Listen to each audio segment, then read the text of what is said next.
சித்தாந்த ரீதியாக பல முரண்பாடுகள் இருக்கிற விஜயனுடைய ஆட்சியை அப்படியே பொத்தி பாதுகாக்கணும்லாம் ரொம்ப மெனக்கிட மாட்டாங்க பிஜேபி.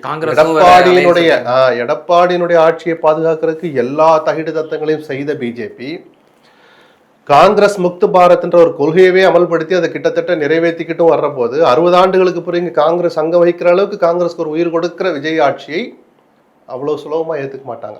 கொள்கை ரீதியா நான் சொல்றேன். அப்ப என்ன சார் நாளானைக்கு கவுத்துருவாங்களா சார் அப்படிலாம் என்ன கேட்கக்கூடாது. அவங்க ரசிக்க மாட்டாங்கன்னு சொல்றேன். அப்போ ஒரு வாய்ப்பு வர்றபோது அவங்களும் சில சிலுமிசங்களை அல்லது சட்ட ரீதியான வாய்ப்புகளை அவங்களும் செய்யலாம்.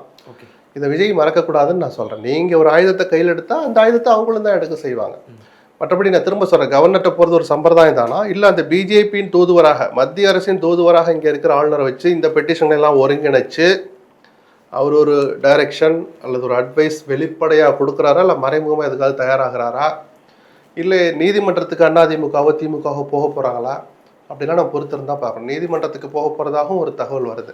ஓகே, இதுக்கு இந்த புகார் ஏன்னா தினகரன் ஒரு புகார் கொடுத்தாரு, அதுதான் முதல் புகார். என் கட்சி எம்எல்ஏவை இழுத்துட்டு போயிட்டாங்கன்னு. அது நிஜமும் தான். அதுதான் முதல் பேரும் தினகரன் எம்எல்ஏ இருந்து ஆரம்பிச்சு. ஏன்னா IUML 1ன்னு போட்டிருந்தாங்கல்ல, அது சம்மதத்தோடு நடந்திருக்கு. அதனாலதான் விஷயம் வெளியில வரல. கவர்னர்கிட்ட கொடுத்த லெட்டர்ல IUML 2 உடைச்சிருக்காங்க. அதனாலதான் IUML 1 எங்களுக்கு ஆதரவு தராங்க 118 கொண்டு போய் காட்டுறாங்க. அவங்க பிரச்சனை வெளியில வரல, அதனால அது வெளியே தெரியல. ஆனா இருந்த ஒரு எம்எல்ஏ நீங்க தூக்கிட்டு போன தினகரன் கடுப்பானார். நியாயமான கோபம் அது.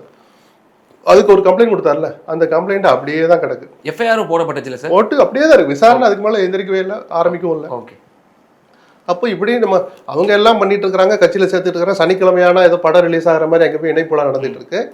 இது தொடர்ந்துகிட்டு இருக்கிற போது இதுக்கு ஒரு முற்றுப்புள்ளி வைங்கன்னு கவர்னர்கிட்ட கொடுத்த மாதிரி கோர்ட்டுக்கும் போக வாய்ப்பு இருக்கு. இவங்க மேலே நம்பிக்கை இல்லை, எங்களை CBI விசாரிக்க சொல்லுங்க அப்படின்னு கேட்கலாம்ல. கேட்கறதுல என்ன எதுக்கு தடை இல்லையே, சட்ட தடையும் இல்லை, அரசியல் தடையும் எதுவும் இல்லை. அதனால என்ன நடக்குன்னு பொறுத்திருந்து பார்ப்போம்.